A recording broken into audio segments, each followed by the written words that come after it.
नमस्कार. प्राध्यापक बी जी मांगले, जागर टाइम्समध्ये आपल्या सर्वांचं स्वागत. मित्रांनो, हटके विषय. कोमेजलेल्या कमळाला फुलवण्यासाठी गेल्या 2-3 वर्षात राजकारणाचा चिखल केला. लोकसभा 2024 मध्ये या राजकारणाचा केलेल्या बट्ट्याबोळानं सत्ताधाऱ्यांना एक बोध घ्यायला सांगितलं. त्यातून काहीतरी बोध घ्या, पण नाही. त्यांनी पुन्हा राजकारणाचा चिखलच करायचं ठरवलं. पुन्हा त्यांनी चिखल करायला सुरुवात केली. खरं तर त्यांना चिखल आवडतो. असं म्हणतात की चिखलातच कमळ उगवतं. इतकं हिडीस वर्तन राजकारणात ह्या गेल्या 2-3 वर्षात, इतक्या वर्षाच्या महाराष्ट्राच्या राजकारणात कुणीही पाहिलेलं नव्हतं. कुणीही पाहिलेलं नव्हतं. कोण कुठं जातोय, राजकारणासाठी डमी वाटावेत असे 2 पक्ष निर्माण केले पक्षाने, आणि त्या पक्षात आणि आपल्या पक्षात, सकाळी ह्या पक्षात, दुपारी त्या पक्षात. कोणत्या पक्षाचं वातावरण चांगलं आहे, आपला विचार का आहे, त्या विचाराचा तो पक्ष आहे का, कशाचा कशालाही धरबंध नाही. इतकं हिडीस वर्तन केलं. शेवटच्या टप्प्यात तर निवडणुकीच्या इतके निर्णय घेतले की डोंगराएवढे निर्णय आणि छटाकभर कृती. शेवटी एकच त्यांनी ठरवलंय की मतदारांना काहीतरी चिरीमिरी देऊन गप्प बसवायचं आणि मतदान तेवढं करून घ्यायचं. हे सगळं करण्याला एक महत्त्वाची गोष्ट अशी अवलंबून आहे की यातली काही जणांना आपल्याला आणि परत मुख्यमंत्री व्हायचं आहे, अशा पद्धतीची उर्मी त्यांना गप्प बसू देत नाही. कुठेही घालवते, काहीही करायला लावते.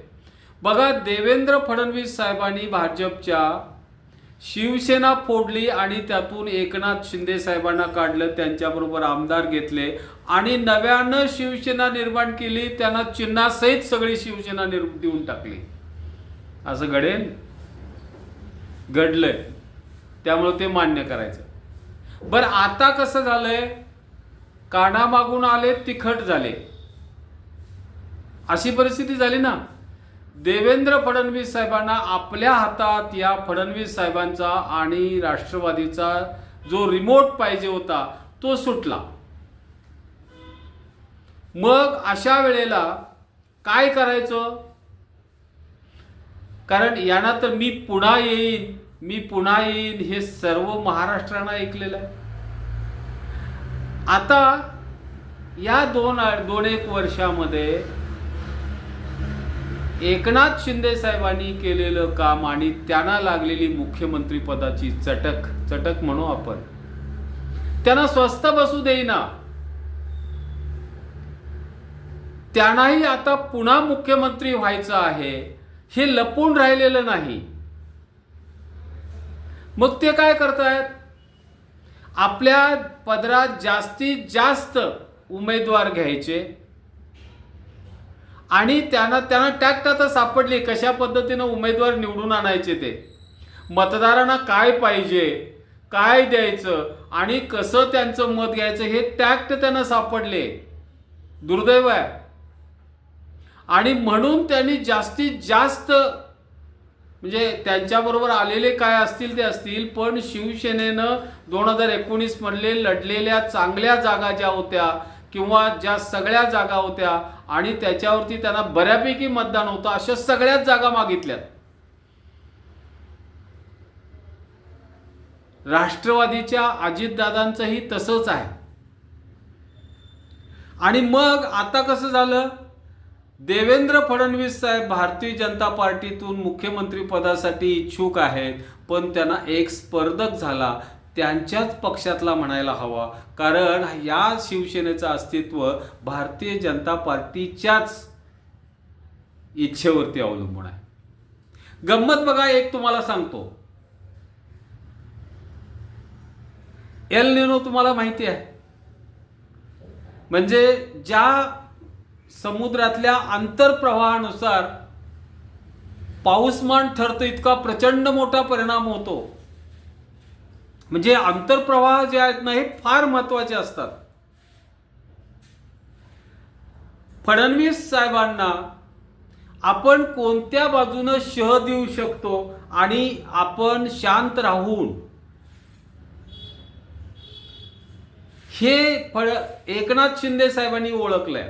त्यांना कसं आहे, अर्थात फडणवीस साहेबांना मुख्यमंत्री व्हायचं असल्यामुळं भारतीय जनता पार्टीला जास्तीत जास्त उमेदवार निवडून आणणं गरजेचं आहे. पण आता तीच परिस्थिती शिंदे साहेबांची पण आहे. शिंदे साहेबांना आता मुख्यमंत्रीपद पाहिजेच.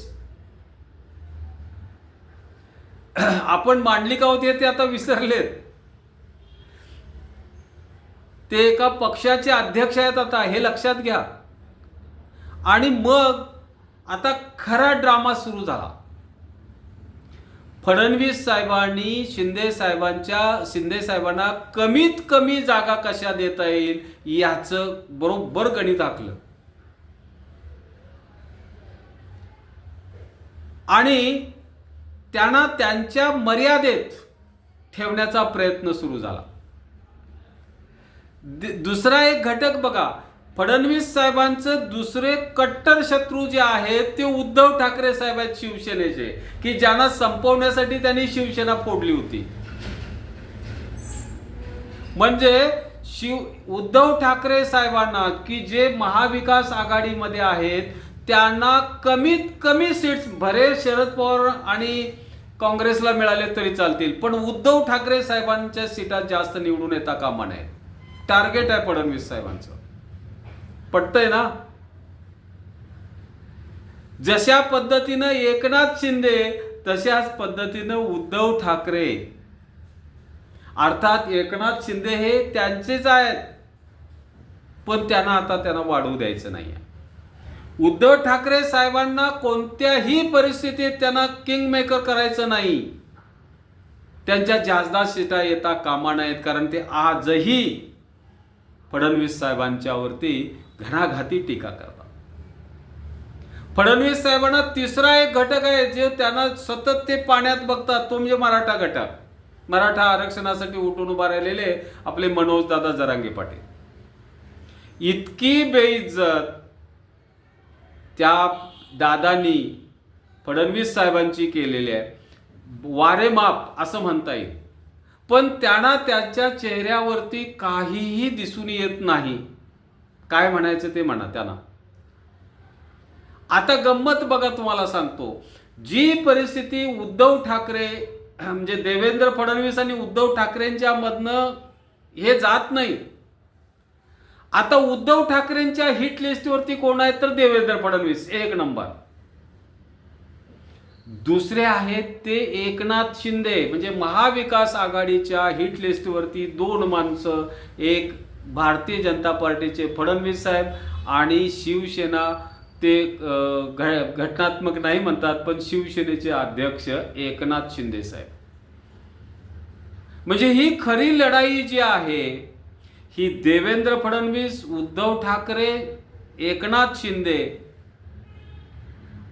यांच्याच दरम्यान आहे. यातून तीन महत्वाचे घटक जे आहेत ना, त्यांच्याकडं या सगळ्यांचं लक्ष नाही. त्यातला पहिला घटक आहे शरद पवार साहेब राष्ट्रवादी. दुसरा घटक आहे अजितदादा राष्ट्रवादी आणि इंडियन नॅशनल काँग्रेस म्हणजे काँग्रेस. आणखी एक या महाराष्ट्राचं वैशिष्ट्य म्हणजे हे सगळं चाललेलं असताना राज्यामधील जनतेमध्ये बहुसंख्याक म्हणतो की तुतारीला मात्र सहानुभूती आहे. एकंदरीत चित्र दिसतं. आणि मराठा मतांचं ध्रुवीकरण या निवडणुकीला सामोरं जात असताना मनोजदादा जरांगे पाटलांच्या नावावर जेवढं आहे तेवढं एखाद्या पक्षाचं पण नाही असं म्हणायला हरकत नाही. म्हणजे बघा, तुम्हाला गंमत सांगतो की भाजपचे फडणवीस साहेब, शिवसेनेचे अध्यक्ष एकनाथ शिंदे साहेब आणि अजितदादा, खरं म्हटलं तर या तिघांचा अत्यंत चांगला समन्वय पाहिजे, तो तसा नाही. हा आंतरप्रवाह आहे. दोन गोष्टी आहेत. एक तर दोघांनाही, म्हणजे फडणवीस साहेबांना जे सुरुवातीला वाटत होतं यांनी माझ्या हाताखाली काम केलं पाहिजे, तसे आता ते राहिले नाहीत. आणि मुख्यमंत्री पदासाठी मलाही सीट्स जादा आणल्या पाहिजेत आणि त्या म्हणजे फडणवीसांना वाटतंय मलाही आणल्या पाहिजेत. हा दोघांच्या मधला आहे. त्यामुळं त्यांचे पंख छाटायचं काम पहिल्याच वेळेला फडणवीस साहेबांनी केले. त्यांना कमी सीट्स दिलेत, पण ते जास्तीत जास्त आणणार आहेत. आता गंमत तुम्हाला सांगतो, निवडणुकीमध्ये शिंदे साहेब काय करणार, ते तसे त्यांचं वक्तृत्व जरी जरा कमी असलं तरी त्यांचा हात चांगला आहे. देता देता एक दिवस देणाऱ्याचा हात घ्यावा असं आपण म्हणतो. त्यांचा हात चांगला आहे. त्यांनी ते करत असलेली त्यांच्या उमेदवारांना सढळ हाताची मदत सगळ्याच बाबतीतली, मी त्याच्यात आता डिटेलमध्ये जात नाही, ही सढळ हाताची मदत उमेदवारांना निवडून यायला मदत करते. ती परिस्थिती इतर कोणत्याही पक्षात फारशी दिसून येत नाही. आणि ही मदत करण्यासाठी आपण स्ट्रॉंग राहिलं पाहिजे आणि मुख्यमंत्रीपद हे त्यासाठी महत्वाचं आहे. हे गणित आहे एकनाथ शिंदे साहेबांचं. आहे ना मजा. म्हणजे उद्धव ठाकरेच्या दुसऱ्या बाजूला कसा आहे, उद्धव ठाकरे, शरद पवार आणि तिसरं राष्ट्रीय काँग्रेस म्हणजे आपण नाना पटोले गृहीत धरू. यांच्यामध्ये स्पर्धा नाही का? जसं आता इकडे महायुतीत बघितली आहे, तिथंही उद्धव ठाकरे सगळ्यांच्या वरती ओव्हरपॉवर आहेत, जास्तीत जास्त जागा. तसं म्हटलं तर लोकसभेला काँग्रेसच्या 13 जागा सर्वाधिक आलेत. त्यांना सर्वाधिक जागा मिळाल्याच पाहिजेत. हे पण बऱ्याच ठिकाणी अडून बसले ठाकरे साहेब. त्यामुळं वाटपाचा गुंता सुटत नाही आहे. एक वेळ तर अशी आली होती की आपण हे सगळं सोडूया, आपण स्वतःच्या जबाबदारीवरती 288 सगळ्याच लढवूया असं म्हणत होते काँग्रेसवाले. पण आता सुदैवानं तो सगळा सुटलाय, बऱ्यापैकी सुटलाय म्हणा. अजूनही 5-10 सीट्सचं कवित्व शिल्लक आहेच. तर या परिस्थितीमध्ये उद्धव ठाकरे साहेबांना जास्तीत जास्त जागा आपल्या पदरात पाडून घेऊन आपल्याला जास्त उमेदवार निवडून आणायचे आहेत. त्यांनाही मुख्यमंत्री पदाची स्वप्न आहेत. त्यांनाही मुख्यमंत्री व्हावं असं वाटतंय. आता महाविकास आघाडीमध्ये आणखी कोणाला मुख्यमंत्री व्हावं असं वाटतंय तर जयंत पाटील साहेब. पण ते शांत आणि संयमी आहेत. त्यांचा सर्वोच्च विचार आणि म्हणजे आक्रस्ताळे करणारे नाही आहेत ते. शरद पवार साहेबांच्या कर्तृत्वावरती त्यांचा विश्वास आहे. ज्या पद्धतीनं देवेंद्र फडणवीस आणि उद्धव ठाकरे या दोन नेत्यांच्या मध्ये चाललेले जे शीतयुद्ध किंवा युद्ध आहे, तशा पद्धतीनं जयंत पाटील कशातच गुंतलेले नाहीत. तिसरे एक इच्छुक आहेत नाना पटोले. त्यांनी सांगितलंय जर का आम्हाला जास्त मिळालं तर मी एक इच्छुक आहे. आता प्रश्न काय येतो, देवेंद्र फडणवीस साहेब जे त्यांच्या म्हणजे इच्छा आकांक्षाला धुमारे फुटलेत असं आपण म्हणू 14 पासून, त्यांचे पंख छाटायचं काम अमित शहा साहेबांनीच केलं.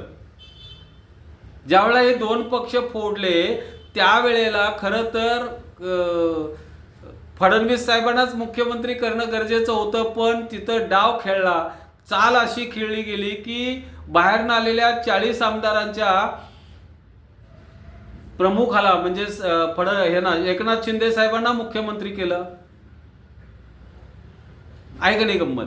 आता काय चाललंय की देवेंद्र फडणवीस साहेबांनी संपूर्ण इलेक्शन स्वतःच्या हातात घेतले असं त्यांना वाटतंय. त्यांनी मराठा समाजाला संपवून टाकलंय असं त्यांना वाटतंय. मराठा आरक्षण मागितलं होतं ओबीसी प्रवर्गातून. फडणवीस साहेबांनी त्यांच्या स्वतःच्या नेहमीच्या वागण्याप्रमाणे दिलं SEBC म्हणजे 50%च्या वरचं. ते टिकण्याची शक्यता नाही हे सगळ्यांना माहिती आहे, कारण बिहारचं सुद्धा टिकलं नाही. तरीही फडणवीस साहेबांच्या अंगात असं काही एखादं हे येतं, हे टिकणारच, मी सांगतोय म्हणून टिकणारच. मित्रो, ह्या सगळ्या ज्या गोष्टी आहेत आज आपण बघितलेले, हे जे प्रवाह आहेत आणि आंतरप्रवाह आहेत, हे आपल्याला बऱ्याच वेळा दिसून येत नाहीत, पण ते भयंकर स्ट्रॉंग आहे. काय घडेल आपण थोडंसं बाजूला ठेवू. हां, दिवाळीच्या दरम्यान ही निवडणूक आलेली आहे, त्यामुळं गरिबांची दिवाळी होईल. दिवाळीपुरतंच, कारण गरिबांचा कोणीही विचार करत नाही, हे लक्षात ठेवा. त्यांना म्हणजे राशन फुकट द्यायचं, नाहीतर 1000-1500 रुपये द्यायचं, याच्या व्यतिरिक्त त्यांचा कोणीही विचार करत नाही. हे वास्तव आहे. तो विषय वेगळा आहे, त्यामुळे त्याच्यावर डिटेल्ड बोलत नाही. प्रके हात्रे जर असते तर या राजकारणाला त्यांनी हे दळभद्री राजकारण आहे, 10,000 वर्षात असं कधी झालं नाही असं म्हटले असते. मी काही या निमित्तानं, आजच्या पोस्टच्या निमित्तानं मी काही शब्द सुचवतो. बाजार बुणगे या 5-7 जणांच्या मध्ये कोण बाजार बुणगा आहे बघा, काढता येईल आपल्याला. भ्रष्ट म्हणजे छगन भुजबळ साहेबांना आपण भ्रष्ट म्हणतो, असे भ्रष्ट कोण आहेत बघा. क्रूर राजकारणातला क्रूर व्यक्तिमत्व, तुम्ही सांगा. निर्लज्ज, आता आपल्याला ह्या सगळ्या राजकारणातला निर्लज्ज व्यक्ती कोण तुम्ही शोधा. हिडीस वर्तन इतकं घाणेरडं की काय सांगता सोय नाही, जनावरं सुद्धा असं वागणार नाही. आणि दळभद्री, अशी अनेक विशेषणं यांच्या राजकारणाला आज देता येतील. मित्रो, तुम्हीच द्या. मी आज काय याच्यावरती बोलणार नाही. तुम्ही सर्वज्ञ आहात, तुम्ही सगळं काही जाणता. आपलं मायबापांनो, इच्छा एकच आहे, मराठा आरक्षण मिळावं यासाठी, कारण ते सामाजिक आणि शैक्षणिकदृष्ट्या मागास ठरलेले आहेत. असं काही बेकायदेशीर मागतो असं काहीही नाही. आणि शेतकरी आणि कुणबी हे एकच आहे. यासाठी संघटितपणा जरूर ठेवा. मनोजदादा जरांगे साहेबांच्या आदेशाची वाट पहा. धन्यवाद.